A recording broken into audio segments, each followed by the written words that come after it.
1절에서 4절에서는 우리가 보았고 들었고 만진 바라 그랬어요. 그렇게 분명하게 얘기를 해요. 근데 어떻게 돼요? 세상은 그로 말미암아 지은 바 되었을 때, 그 10절에 그렇게 되죠. 세상은 그로 말미암아 지은 바 되었을 때, 그분이 창조주고 우리가 어떻게 돼요? 피조물이라는 거죠. 그분이 지은 바 되었을 때 세상이 그를 알지 못하였고, 알지 못했대요. 뿐만 아니라 자기 땅에 오매 자기 백성, 다른 사람도 아니에요. 자기 백성이 영접하지 아니하였으나, 이스라엘 백성이 예수님을 갖다가 기쁘게 환영할 줄 알았는데 그러지 않았다는 거예요.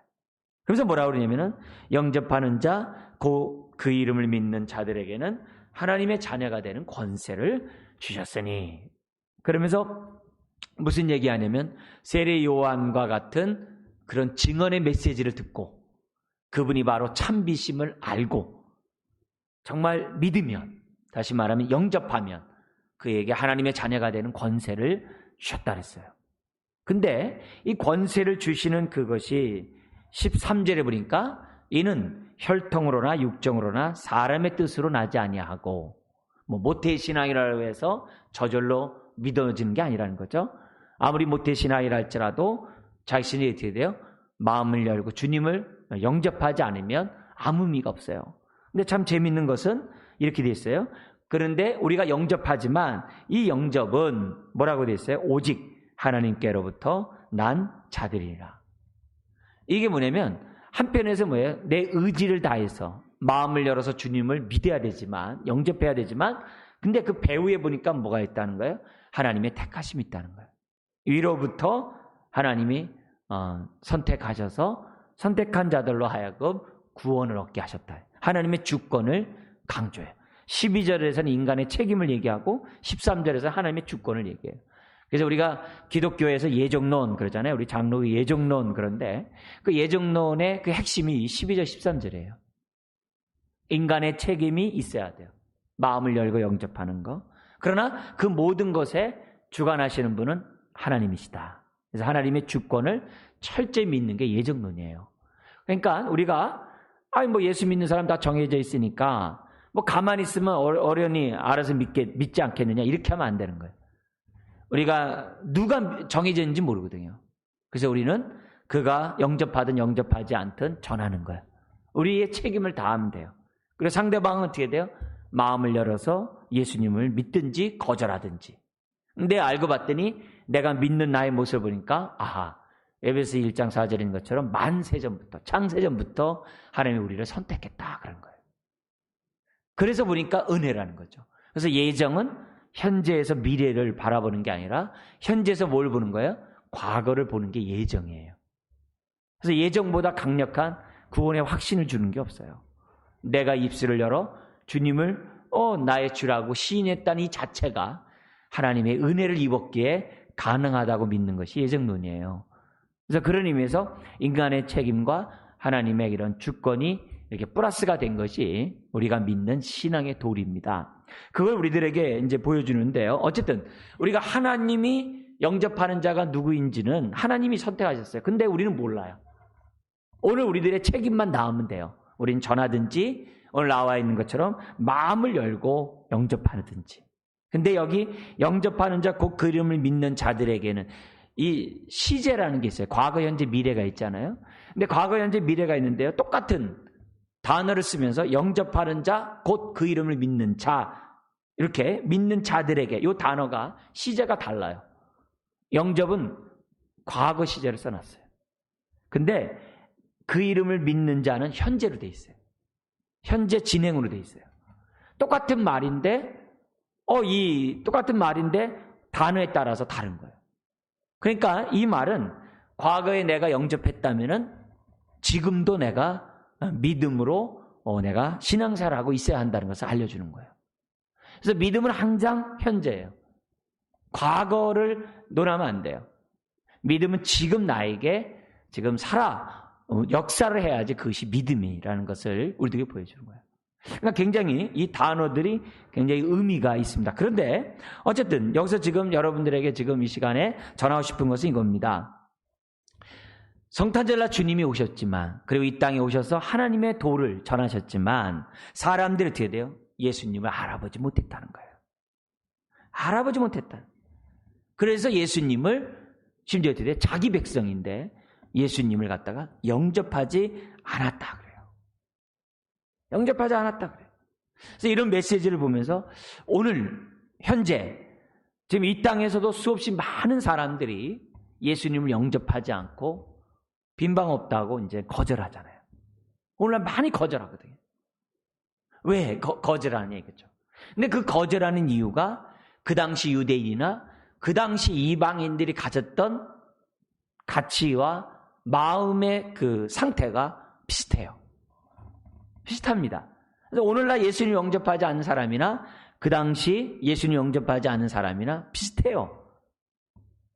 그렇기 때문에 오늘 우리들이 이 메시지, 오늘 메시지 보면서 나는 정말 주님을 영접한 자로서 이 성탄의 그런 축복을, 기쁨을 나는 제대로 알고 누리고 있는지 그 부분에 대해서 이 시간에 좀 우리가 살펴볼 필요가 있다는 겁니다.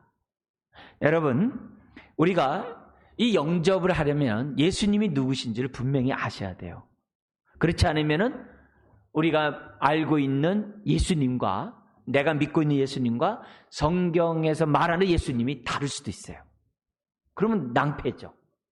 내가 아는 예수님과 성경에서 말씀하시는 예수님이 다르면 이것보다 큰 낭패가 없죠. 그렇기 때문에 우리가 이런 시간들을 통해 다시 한번 점검하는 거예요. 내가 믿는 주님이 성경에서 말하는 주님이 맞는가? 내 믿음이 성경에서 원하는 참된 믿음인가? 그런 것들을 말씀을 통해서 내 자신을 비춰볼 필요가 있다는 거죠. 그래야지만이 우리가 제대로 영접하고, 그리고 무조건 하늘의 영광이요 땅의 평화가 아니라고 그랬잖아요. 하나님의 기뻐하심을 입은 자 중에 평화라고 그랬다. 모든 자가 평화가 아니라 하나님의 기뻐하심을 입어야 돼. 그 기뻐하심이 누구라고 얘기할 수 있어요? 이 시간에는요, 영접하는 자. 정말 주님을 제대로 알고 영접하는 자, 그 사람이 평화죠. 모든 자가 평화를 누리는 게 아니죠. 말을 갖다가 시냇가에 가서 물을 먹인다 하더라도 말이 물을 먹지 않으면 아무 소용이 없는 거예요. 자기가 먹어야 목축임을, 기가를 갖다가 해소할 수 있는 거죠. 우리가 제대로 우리가 주님을 알고 우리가 믿어야지, 영접해야지. 주님을 제대로 알지 못하면 저와 여러분들 어떻게 돼요? 믿는다고 하면서도 이게 아닌 게 많은 거예요. 너무 많은 거예요. 우리는 그래서 우리 데마 같은 사람 있잖아요. 바울과 함께 선교여행을 떠났다가 포기해버려요. 나 이런 예수 싫다 이거지. 이렇게 나는 믿음 생활 싫다 해서 돌아가 버려요. 그뿐만 그렇습니까? 우리 빌립 집사가 사마리아에서 복음 전도할 때, 그죠? 시몬이라는 마술사가 있었잖아요. 그 마술사가 이 빌립이 역사를 하니까 복음을 전하니까 성령이 역사하거든. 그러니까 자기가 마술사로서 사마리아 성을 혼란시키고 있고 많은 사람에게 주목을 받고 있었는데 빌립에 비하니까 이건 아무것도 아니야. 그냥 뭔가 빌립을 통해서 더 배우려고 빌립의 제자가 돼. 그래서 빌립이 뭐냐면 복음을 전할 때마다 같이 전도인으로 따라다녀. 빌립이 거기서 복음 사역을 할 때 다 따라다니면서 시중을 들어. 옆에 도와줘. 그런데 예루살렘에서 베드로가 나타나가지고 이 메시지를 전하는데 성령이 임하는데 이건 또 빌립이 또 이건 비교할 수가 없을 정도의 성령의 강력한 역사가 나타나는 거야. 그러니까 그 능력 나에게 달라고 돈을 주고 살려고 했잖아요. 여러분, 이게 무슨 말이에요? 그는 빌립과 함께 복음 전도도 하고 흔히 말해서 전도인이에요. 자기가 되게 졸졸졸 따라다니면서 예수님의 제자들처럼 따라다니면서 뭐 다 했어요. 그러면서 믿음을 가졌어요. 근데 그가 갖고 있었던 믿음은 뭐예요? 이건 잘못된 믿음이었거든요. 잘못된 믿음. 그게 초대교회에 많았거든요. 많았거든요. 심지어는 히브리서 6장 같은 데서는 한번 십자가의 은혜를 경험하고 주님을 떠나버리면 다시 너희를 위해서 제사하는 그런 것이 없다. 이렇게 할 정도로 뭐예요? 사람들이 그들이 갖고 있었던 믿음을 놔버린단 말이에요. 왜요? 잘못 믿었기 때문에 놔버리는 거죠. 잘못 믿었으니까. 그래서 초대교회에 많은 사람들이 배교하고 떠났는데 성경에서 뭐라 하냐면 처음부터 제대로 믿지 않았다 그래요. 그러니까 우리가 신앙생활 오늘 현실 속에서도 어떤 사람들 보면 잘 신앙생활 하다 갑자기 엉뚱한 데로 가버려요. 그래서 어느 목사님이 해인사에 가가지고 여름에 강연하러 갔는데 하도 신기해가지고 자기가 거기 가서 강연한 것도 신기하지만 하도 궁금해가지고 어떤 사람이 오는지 여름에 그 템플 스테이 해가지고 하는 거 있잖아요. 그래가지고 혹시 교회 다니본 사람 손 드세요. 그랬더니 90% 넘는 사람이 손 들고 있더래 거기. 그 많은 사람이. 그래서 어렸을 때 다 다녀봤다는 거야 교회. 근데 여기 이 자리에 왔다는 거야. 뭐 얘기해? 우리가 교회에 앉았다고 해서 저절로 내가 또 주님을 믿는다 해서 그 믿음이 진짜네 가자. 그건 분별해봐야 한다는 거죠. 그래서 그런 의미에서 예수님이 이 땅에 오셨을 때 우리가 그분을 영접해야 되는데 믿음 영접해야 되는데 제대로 알고 영접했는지 우리가 살펴보는 것이 무엇보다 중요하다는 거죠. 그런 가운데 앞에서 나온 물론 이제 요한복음 5장 39절 뭐라 그래요? 너희가 이 성경에서 영생을 얻는 줄 알고 성경 연구하지만 이 성경은 나에 대하여 예수님에 대하여 증거한 것이다. 그랬단 말이에요.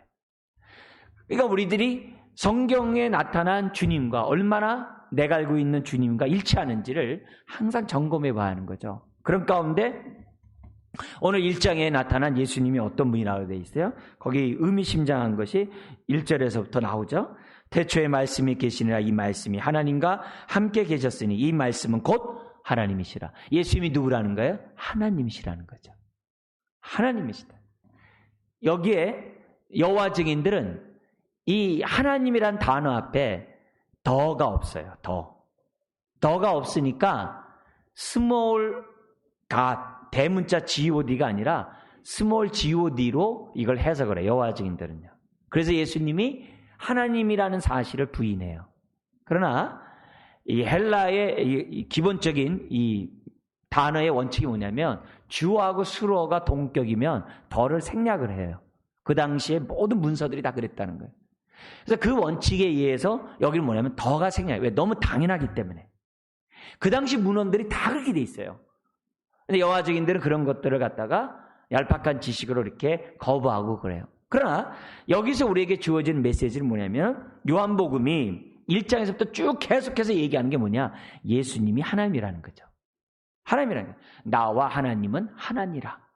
나를 본 자는 아버지를 보았거늘 어찌하여 하나님은 보이라 하느냐? 요한복음에서 계속 얘기하는 메시지는 예수님이 하나님이시라는 것을 계속 얘기를 해요. 그 얘기를 지금 1절에 얘기하는 거예요. 말씀은 곧 하나님이시라. 예수님이 하나님이라는 사실을 분명히 1절에 설명해요. 그러니까 우리가 예수를 믿노라 하면서도 예수님을 하나님을 믿지 않으면 어떻게 돼요? 다 의미가 없는 거예요. 그 믿음은 잘못된 거예요. 오늘날 주님의 십자가 부활을 믿으면서 우리가 믿는 십자가 부활이 아니라 희생으로서만, 섬김으로서만 예수님의 십자가 부활을 믿는 사람이 얼마나 많은지 몰라, 세상에서는. 참 인간다운 한 청년의 죽음으로 묘사되는 사람, 묘사해서 믿는 사람이 얼마나 많은지 몰라요. 그것만 해도 감동을 줘도 막 굉장하다고 얘기를 해요. 그런 게 아니라 우리가 지금 그런 감동이나 주고 이런 게 아니라 우리가 죄사함 받고 영원히 구원받느냐 안 받느냐 이 본질적인 문제가 있는 거거든요. 어쨌든 예수님이 누구냐? 하나님이시다. 그게 굉장히 중요한 거예요. 그러면서 뭐라 하냐면 이 3절에 뭐라 하냐면 만물이 그로 말미암아 지은 바 되었으니 지은 것이 하나도 그가 없이 된 것이 없느니라. 그분이 창조주래요. 창조주래요. 하나님인데 그분이 어떤 분이냐? 창조주래요. 그분이 없이는 생기지 않은 게 없다는 거예요. 모든 것이 그로 말미암아 지은 바 됐다. 하나도 지은 것이 하나도 그가 없이 된 것이 없느니라. 예수님이 창조주 하나님이라는 사실을 단순히 이 세상만 창조하는 것이 아니라 우리에게 새 생명을 줄 수 있는 그런 창조주 하나님이라는 사실을 우리들에게 보여줘요. 그래서 뭐라 하냐면은 4절에 이렇게 얘기합니다. 그 안에 생명이 있었으니 이 생명은 사람들의 빛이다. 빛이 어둠에 비추되 어둠이 깨닫지 못하더라. 재밌는 거는 예수님 안에 생명이 있는데 그 생명이 뭐예요? 영원한 생명이죠. 영원한 생명. 그래서 예수님이 우리들에게 새로운 영생, 새 생명을 창조하기 위해서 이 땅에 오셨다는 것이 이 메시지 안에 탁 들어가 있어요. 네, 탁 들어가 있어요. 자, 그런데 그분은 이처럼 하나님으로서만 존재하시는 분이 아니라 뭐라고 얘기합니까? 그분이 뭐라고 해요? 12절에 바로 구세주라는 거예요. 그분을 영접해야 하나님의 자녀가 되고 구원을 받을 수 있다라고 얘기해요. 창조주만이 아니라 그분이 어떻게 돼요? 새 생명을 창조하는 새 창조의 주님일 뿐만이 아니라 그분이 바로 뭐예요? 구세주라는 거예요. 그분을 통하지 않고는 구원을 받을 수가 없어요. 아버지께로 올 자가 없어요. 영생을 얻을 수가 없어요. 빛으로 나올 수가 없다라고 12절에 얘기를 해요. 감사하죠. 감사하죠. 근데 그 예수님이 누구냐? 14절에 얘기합니다. 말씀이 육신에 우리 가운데 거하신다는 게 임마누엘이거든요. 장막을 쳐서 우리와 함께 하신다는 거거든요. 그분이 어떻게 돼요? 육신을 입고 이 땅에 오셨다는, 할렐루야. 이게 성탄절이에요. 이게 성탄절이에요. 단순히 인간 예수가 아니라 육신으로 이 땅에 사셨다 끝나신 분이 아니라 그분 안에는 하나님의 신성이 충만하다. 그래서 18절에 그러잖아요. 본래 하나님을 본 사람이 없으되 아버지 품속에 있는 독생하신 누가 나타나요? 하나님, 예수님이 나타내셨느니라. 하나님이 나타냈다라고 얘기를 하죠. 그래서 이 요한복음 썼던 이 사도 요한이 요한 1서 5장 20절에서는 예수님이야말로 참 하나님의 영생이라고 딱 못 박아요. 거긴 아주 분명하게 못 박습니다. 예수님이야말로 참 하나님이요 영생이다. 이렇게 못을 딱 박아놔요. 그렇기 때문에 오늘 우리가 주님을 영접하려면 예수님이 어떤 분이에요? 참 하나님이며 사람이라는 것을, 인간이라는 것을 저와 여러분들이 믿어야 될 줄 믿습니다. 그 믿음이 진짜예요. 그 믿음이 생명을 얻는 믿음이요 하나님의 자녀가 되는 믿음이라는 거예요. 여러분 그 믿음 갖고 계십니까? 네? 그 믿음. 신기한 건 뭐예요? 이해할 수가 없는데 내가 어떻게 돼요? 믿어질 수 없는 그런 진리인데 그게 왠지 모르게 믿어져요. 왜요? 거기 13절에 하나님으로부터 났기 때문에. 그걸 우리 다른 말로 뭐라 그래요? 은혜를 입었기 때문에 깨달아지는 거예요. 믿어지는 거예요. 그냥 믿어져요. 아니 어떻게 믿어져요 그게? 믿어져요. 왜요? 아니 하나님이 왜 못해? 모든 만물을 창조하신 분이 뭘 못해? 그냥 믿어져요. 하나님이 그렇게 하셨다는데 뭘 못해? 그냥 마음으로 열고 환히 열고 아멘 하게 돼. 아멘만 합니까? 마음에 어떤 때는 진한 감동이 와.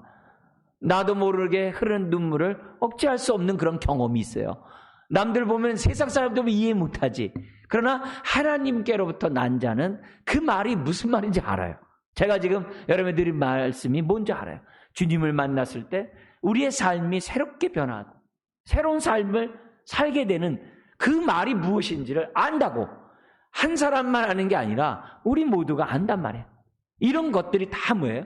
하나님의 일하시고 역사하시는 분이라는 것을 성경 우리들에게 보여주고 있습니다. 그래서 말씀이 육신이 되어 우리 가운데 거하셨어요. 거하셔서 어떤 일을 하는 거예요? 두 가지를 하시죠. 우리가 잘 알고 있는 하나님의 계시의 말씀을, 하나님의 뜻을, 하나님의 마음을 우리에게 잘 전달하죠. 메신저죠. 그 하나님의 아들이라는 뜻이 메신저라는 뜻이거든요. 말씀을 전하는 분. 그래요. 말씀만 전하세요? 아니죠. 우리들의 모든 고통과 아픔과 슬픔을 다 어떻게 돼요? 아버지께로 가지고 가서 해결하죠. 그래서 우리 그분이 바로 우리의 구세주시죠. 우리에게 다양하게 역사하시죠. 심지어 시험 당하는 자를 도와주고. 왜? 주님이 시험을 당하셨기 때문에, 능력을 받으셨기 때문에 많은 고통 가운데 있는 자들이 주님 앞에 오므로 위로를 받죠. 우리 가운데 거하시며. 그래서 딴청 피우지 않아요. 우리 인카네이션이라고 그러잖아요. 성육신. 그 성육신이 얼마나 정말 어떻게 보면 은혜스럽고 얼마나 능력 있고 정말 세상 사람들이 볼 때 무서운 말인지 몰라요. 하나님 우리와 함께 하셨다. 이건 엄청난 역사입니다. 여러분, 하나님이 나와 함께 한다. 이건 이루 말할 수가 없어요. 여러분, 여러분이 가장 존경하는 이 땅의 사람이 여러분과 함께 영원토록 동고동락한다고 생각해 보세요. 여러분 그 은혜가 얼마나 크겠습니까? 여러분 사랑하는 사람하고 같이 있어도 즐겁거늘 여러분 주님이 나와 함께 있다는 얘기가 이게 쉬운 얘기가 아니거든요. 우리는 그 부분에 대해서 어떻게 해야 돼요? 우리가 전율을 느끼듯 정말 뼈저리게 우리들이 느끼고 깨달을 필요가 있는 거예요. 그분이 함께 하세요. 함께 하세요. 나와 함께 하세요. 그게 쉬운 부분이 아니에요. 쉬운 부분이 아니에요. 나와 함께 한다니까요. 다른 사람이 아니라 나와. 요걸 믿는 사람이 제대로 된 믿음이라는 거죠. 그렇지 않으면은 우리 가운데 거하는 것을 믿지 않으면 어떻게 돼요? 하나님은 그냥 저 멀리만 계시는 분이죠. 그거는 제대로 믿는 것이 아니죠. 그분이 바로 우리와 함께 하시고 그분을 바라보면 어떻게 돼요? 거기 보면 아버지의 독생자의 영광이요 은혜와 진리가 충만하더라. 그래서 주님 앞에 나아가면은 우리가 어떻게 돼요? 은혜 받지 못할 것들이 없는 거죠. 우리가 그래서 예수님을 알면 알수록 은혜와 진리가 많아지는 거죠. 예수님을 알면 알수록 하나님의 영광을 보는 거고 하나님의 은혜를 맛보는 거고 예수님만 알면 알수록 우리는 그만큼 진리로 자유케 되는 줄 믿습니다. 그게 믿음이에요. 그게 영접하는 자가 누리는 축복이라는 것을 우리들이 보여줘요. 자, 근데 이런 예수님이 이 세상에 딱 오니까 자기 백성이 뭐예요? 영접하지 않았다는 거예요. 왜요? 그들의 생각과 그들이 기다리던 메시아와 그들이 기다렸던 그 예수님과 실상의 예수님이 달랐거든요. 달랐어요. 다르니까 어떻게 돼요? 저분은 메시아가 아니다. 그렇게 생각한 거예요. 가장 대표적인 게 뭐였습니까? 만약에 메시아라고 한다면은, 정말 메시아라고 한다면은 자기 백성을 사랑했을 거라고 착각한 거예요. 유대인들을 사랑했을 거라고. 특별히 그 당시 종교 지도자들을 사랑해야 할 것이라고 그들은 착각을 했어요. 왜? 자신들은 아브라함의 후손이고 아브라함의 은덕 때문에 자신들은 드디어 구원받는다고 생각했고 더구나 자기들은 율법을 붙잡고 율법 가운데 살아가고 있으니 누구보다 하나님을 사랑한다라고 확신하고 있는데 그런 자신들을 메시아가 못 알아본다. 틀렸다는 거예요. 근데 예수님 뭐라 그래요? 이 돌 가지고도 아브라함의 후손을 만들 수 있다. 이렇게 얘기를 했어요. 그들이 생각했던 메시아와 예수님의 실상이 다른 거예요. 예수님이 자기네들을 몰라보는 거예요. 우리가 소경이 아니라 예수님이 소경이에요. 우리는 몰아보다니 저건 가짜가 틀림없어. 두 번째는 그들의 요구와 달랐다는 거예요. 그들의 요구는 뭐였죠? 오병이어 역사를 통해서 나타났어요. 오병이어 역사를 주님이 딱 이루시니까 사람들이 어떻게 반응했어요? 우리의 뭐가 되라고요? 왕이 되라고, 임금이 되라고 추대를 했어요. 우리 대선했잖아요. 투표 뽑은 게 아니라 만장일치로 했어요. 경쟁자가 있는 게 아니라 당신의 말로 우리의 임금이요, 우리가 기다렸던 목자요 그래가지고 예수님을 추대를 했어요. 그러면 돼요? 어험 하고 어떻게 돼요? 자신들의 왕이 되면 참 좋을 텐데 오히려 어떻게 돼요? 왕 되기를 거절해버린 거예요. 아니 성경에 보면은 한 목자가 나리라 했는데 그것도 모세와 같은 목자가 나서 너희를 인도한다고 했는데 모세가 광야에서 이스라엘 백성을 먹이고 하늘의 만나 속에서 하나님의 은혜를 체험했던 게 모세인데 당연히 하나님의 메시아가 나타나면은 모세처럼 자신들의 목자가 돼서 자신의 삶을 먹이고 입히고 돌봐줄 줄 아는데 자신들이 왕으로 추대하는데 거절해버린 거예요. 저거 메시아는 가짜다. 성경에 목자가 와서 우리에게 목자 노릇한다는데 목자는 왕이란 뜻이에요. 우리에게 왕 하겠다는데 전 틀렸다.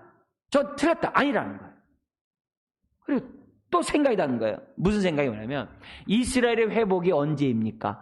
승천하는 그 마당에도 주님 언제 이스라엘이 회복돼요 하면서 유대인들은 어떻게 생각해요? 심지어 예수님의 제자까지도 어떻게 생각했어요?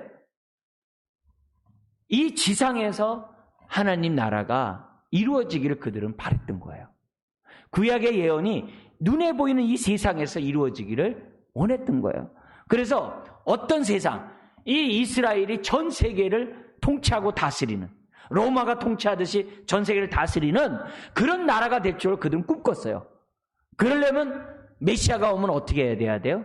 로마에게 압제당한 우리를 해방하고 모세처럼 우리가 어떻게 돼요? 로마를 지배해서 성경에 이사야 예언이 이런 데 뭐예요? 열방이 자기네들에게 앞에 와서 조공을 바친다는 예언의 말씀이 있거든요. 그런 말씀이 그냥 문자적으로 이루어지기를 그들은 바랬던 거예요. 그러니까 이스라엘의 회복이 언제입니까? 그 얘기를 자꾸 하는 거예요. 모든 사람들이. 그런데 예수님이 어떻게 돼요? 내 나라는 여기 있는 게 아니라 하늘에 있다라고, 다른 곳에 있다라고, 나는 이 땅의 왕이 아니라 내 나라는 눈에 보이지 않는 나라라고 주님이 엉뚱한 얘기를 해버리니까 예수님이 어떻게 돼요? 성경에서 말하는 그 예수가 아니라, 그 메시아가 아니라, 자신들이 생각하는 메시아가 아니라는 거예요.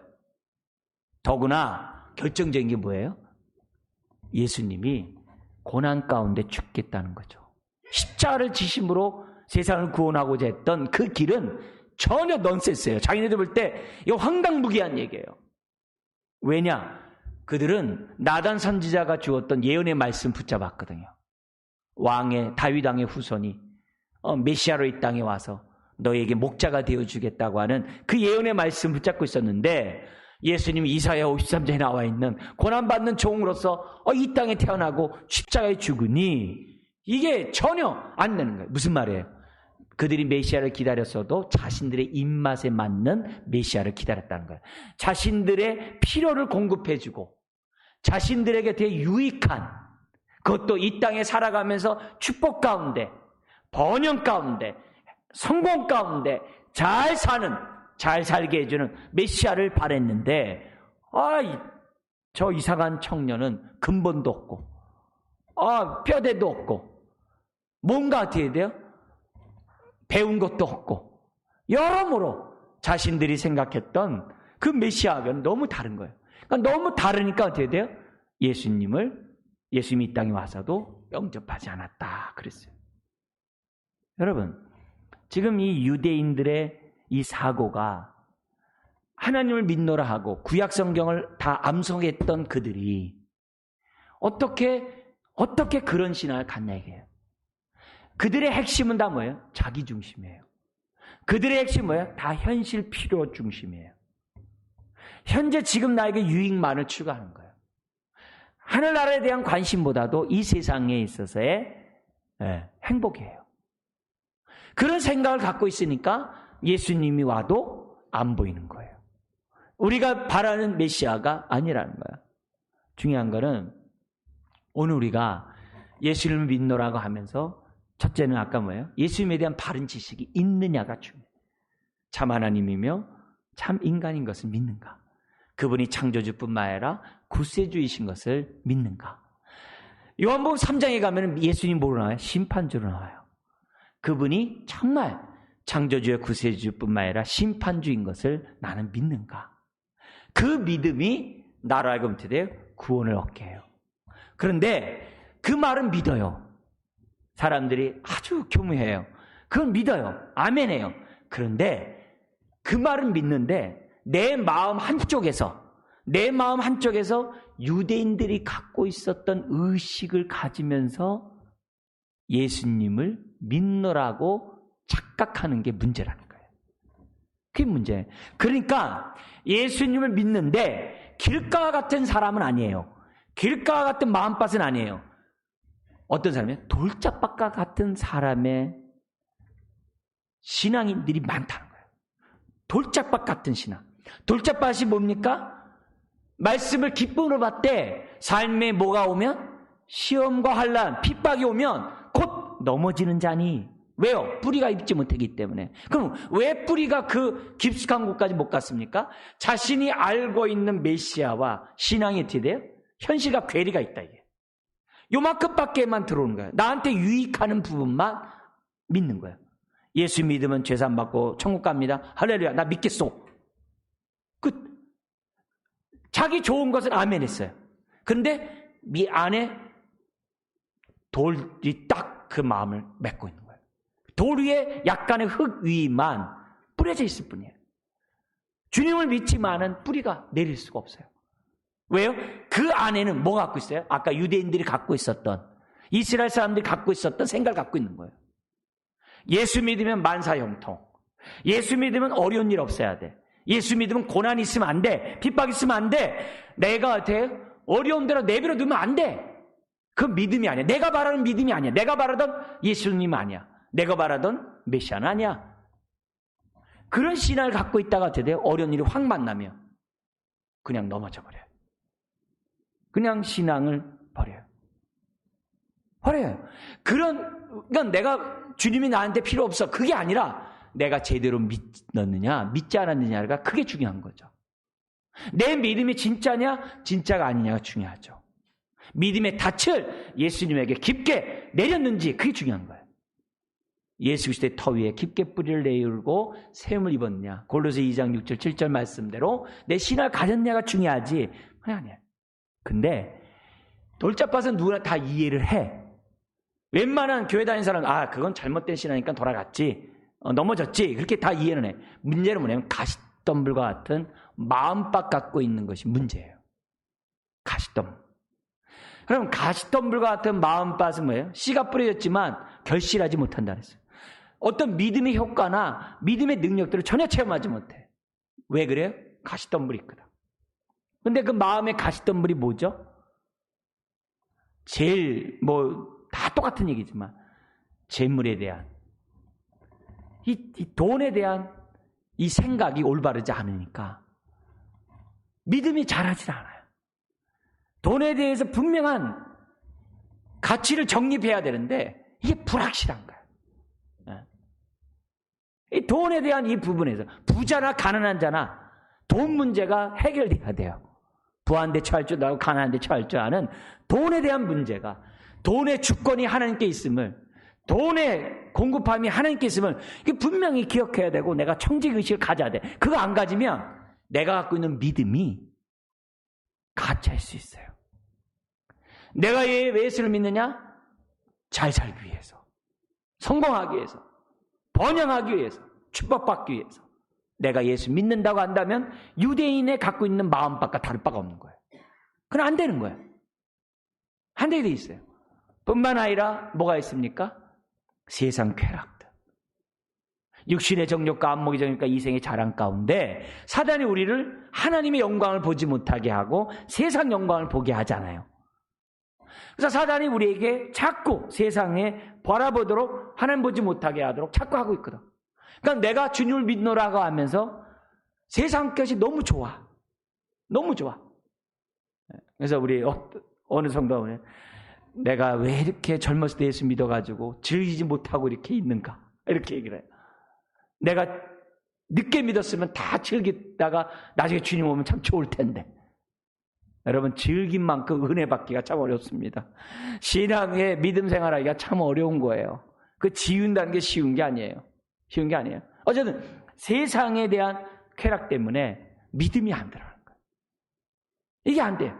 그 안에 있는 그 탐욕들 이런 것들이 해결이 안 되는 거예요. 또 하나는 뭐 있어요? 세상 염려들 얼마나 많습니까? 염려들. 사소한 염려부터 많은 염려들까지. 현재 염려는 그날의 족한데 자꾸 내일 것까지 그 다음 것까지 염려하면서 살아가니까 이게 믿음이 아니에요. 주님을 의탁하고 맡기고 의지할 수 있는 믿음이 없는 거예요. 마음이 편치 않아. 내 삶을 주 앞에 맡기는 게 편치 않아. 그런 믿음을 갖고 있으면 예수님이 어떻게 돼요? 예수 믿으면서 어떻게 돼요? 환난이 오거나 염려가 해결되지 않거나 세상의 유혹, 쾌락이 내 눈앞에 있거나 그러면 어떻게 돼요? 우리는 그냥 후딱 넘어가 버린 거예요. 그래서 교회 와서는 주여 하고 나가서는 나요 이렇게 하는 거예요. 나요 하면서 이제 내가 최고다. 주님은 어떻게 돼요? 내 삶의 필요를 공급해 주는 분. 그거 끝이야. 더 이상 안 돼. 더 이상 안 돼. 그래서 주님이 자기를 부인하고 자기 십자가를 지고 나를 따라오라. 그러면 예수님을 영접했다고 한다면 그렇게 살아야 돼. 그 삶이 내가 제대로 영접했는지 안 했는지를 증명해요. 그런데 예수를 영접했다고 하면서 우리가 어떻게 돼요? 주님이 원하는 대로 살지 않아. 그리고 영접했대. 그게 가짜죠. 내가 정말 주님을 영접했다면 곧 그 이름을 믿는 자들에게는 지금 내가 믿음을 가지면 주님이 원하는 삶을 우리가 어떻게 돼요? 살려고 노력한다 이게. 자기를 부인하고 자기 십자를 지고 주님 따라가려고 한다 이게. 그게 영접한 증거인데 그러지 않아요. 우리 주님은 어떻게 돼요? 아까 얘기한 것처럼 주님에 대한 지식은 있는데 반밖에 없어요. 나머지는 다 뭐예요? 유대인들이 갖고 있었던 것처럼 자신들의 피로, 자신들의 욕구가 가득 차 있어요. 가득 차 있어요. 가득 차 있으니까 어떻게 돼요? 순종은 싫어요. 그래서 아주 재밌는 에피소드 있잖아요. 우리 한 장로님 아들이 그랬대잖아요. 나는 예수님이 나의 구세주인 것을 저는 믿습니다. 저는 모태신앙이고요. 장로님의 아들로서 지금까지 교회 잘 다니고 교회나 교사도 하고 봉사 다 하고 지금까지 잘해요. 난 예수님이 구세주인 것은 믿습니다. 근데 나의 주님인 것은 믿지 못합니다. 그래. 무슨 말이에요? 좋은 거는 다 빨아먹고 내가 주님 뜻대로 살지 않겠다는 거예요. 주님이 원하는 대로 나는 살지 않고 내 뜻대로 살겠다. 예수님이 내 인생의 주인이라는 것은 나는 아니라는 거예요. 주님은 내 필요만 공급하는, 나의 유익만 제공하는 그런 분이라는 것을 우리는 어떻게 해요? 얘기하는 거예요. 그러니까 그 사람은 뭐예요? 영접을 못한 거죠. 종교인이죠. 종교인이죠. 신자가 아니죠. 하나님의 자녀가 될 수가 없다는 거죠. 그러니까 오늘 우리가 이런 성탄절을 맞이해서 신앙생활하면서 이 부분을 우리가 명확히 해야 되죠. 여러분, 하늘에 있는 영광, 땅에는 하나님의 기뻐하심을 입은 자들 중에 평화라 했어요. 오늘 우리가 이런 성탄절을 맞이해서 나는 정말 얼마나 샬롬, 하나님의 평화를 나는 지금 이 시간에 맛보며 그 평화 가운데 하나님께 영광 돌리는가. 나는 정말 평화 속에 난 주님을 이렇게 기쁘게 하고 그 평화 속에 나는 정말 하나님을 찬양하고 평화 속에 나는 사람들에게 내가 믿는 도리에 대해서 믿는 예수님에 대해서 나는 소개하는가. 그것이 오늘 우리들이 성탄절에 하면서 생각해야 될 모습이라는 거죠. 여러분, 내가 주님을 영접했다고 한다면 그 증거가 성경에 맞냐 이게. 그게 중요해요. 내가 믿노라 하고 내 삶이 성경과 다르면 영접한 게 아니에요. 유대인같이 자기 필요를 공급해주지 않는 메시아이기 때문에 거절하는 것과 똑같아요. 하나의 종교인으로 이 자리에 있을 뿐이라는 사실을 기억해야 돼요. 여러분, 유대인이 바라는 그 나라는 저절로 가는 게 아니라 거듭나야만 가는 나라였어요. 아멘? 니고데모가 뭡니까? 인간의 모든 종교 가운데 최고 고등 종교가 유대교예요. 그 유대교라 할지라도 고등 종교의 고등 종교 유대교라 할지라도 니고데모가 거기에 바리새인이요 교사잖아요. 관원이잖아요. 그런 자라 할지라도 구원받을 수가 없어요. 그런 자라 할지라도 거듭나지 않으면 구원받을 수가 없는 거예요. 그들이 얻어야 될 그 나라는 예수를 통과하지 않으면 안 되는 나라예요. 오늘 우리들이, 저와 여러분들이 주님을 믿노라고 하면서 그 믿음의 증거가 얼마나 성경과 일치하고 있는지, 아니면 믿노라 하면서 유대인처럼 물질적이고 현세적이고 이 땅의 영광만을 바라보면서 자기 중심의 삶을 살고 있다고 한다면 우리 이 시간이라도 마음을 열고 우리 주님을 영접하기를 주의 이름으로 축원드립니다. 여러분, 내 인생의 주인이 내가 아니라 예수님이 내 인생의 주인인 것을 정말 진심으로 고백할 때 그 사람이 믿는 사람이에요. 그리고 그 사람이 예수님이 가신 그 길을 따라가요. 순종하면서 살아가요. 만에 하나 저와 여러분들의 삶이 산상수훈에 나와 있는 삶의 모습을 갖고 있지 않으면 우리는 구원받은 자가 아니에요. 예수님을 영접한 자가 아니에요. 우리가 팔복의 삶을 살지 않거나 바리새인과 유대인보다 더 나은 의의 삶을 살지 않거나, 의의 삶 아시죠? 우리 마음 중심이, 정말 우리의 마음이 하나님께 향하지 않으면 아무리 율법 조항대로 사는 것 아무 의미가 없어요. 심지어는 기도하면서 자랑하고 구제하면서 자랑하고 금식하면서 자랑하면 이런 신앙은 다 뭐예요? 모래 위에 집을 짓는 거와 똑같다. 이런 사람은 아무리 귀신을 쫓아내고 선지한 노릇하고 이적과 능력을 행하도 우리 주님 뭐라고요? 나는 너를 도무지 알지 못한다 그랬어요. 우리의 믿음은 반석 위에 집을 져야 될 줄 믿습니다. 반석은 예수님이에요. 예수님에 대한 바른 지식 속에 우리가 믿음의 집을 지을 때 그 사람이 어떻게 창순하고 홍수가 나더라도 그 집이, 그 믿음이, 그 사람의 믿음이 견고한 줄 믿습니다. 여러분, 우리가 이런 성탄절을 맞이해서 나는 참된 믿음을 갖고 참되게 영접했는지 한번 돌이켜보고, 그렇다면 우리는 자연스럽게 성탄절이 너무 기쁘죠. 너무 감사하죠. 내 안에 내 영혼 깊숙한 곳에서부터 평화가 있죠. 그리고 더 나아가서는 우리가 어떻게 해야 돼요? 내가 예수님의 삶의 모습과 얼마나 일치하고 있는지, 그 모습을 통해서 우리가 어떻게 돼요? 성탄의 기쁨을 새롭게 우리들이 경험했으면 좋겠어요. 나 같은 자가 주님의 말씀에 순종하다니, 나 같은 자가 주님 가신 그 길을 나도 따라가고 있다니, 나 같은 자가 자기를 부인하고 자기 십자가를 지고 주님을 따라가네, 나 같은 자가 하나님의 말씀대로 이렇게 살고자 하네. 이런 모습에서 우리는 드디어 이 성탄의 의미가 그만큼 배가가 되고 그만큼 더 충만한 우리들이 될 줄 믿습니다. 오늘 나에게 유익, 나의 필요만 공급하고 이 땅에 어떤 축복만 바라고 이 땅에 어떤 영광만 찾아가고 유대인들처럼 이 땅에 어떤 번영만 추구한다고 한다면 우리의 그릇된 믿음을 버리고 오늘 성경에 나와 있는 이 모습대로 우리가 제대로 믿고 제대로 축복을 누리는 저 여러분 되시기를 주의 이름으로 축원드립니다. 기도하겠습니다.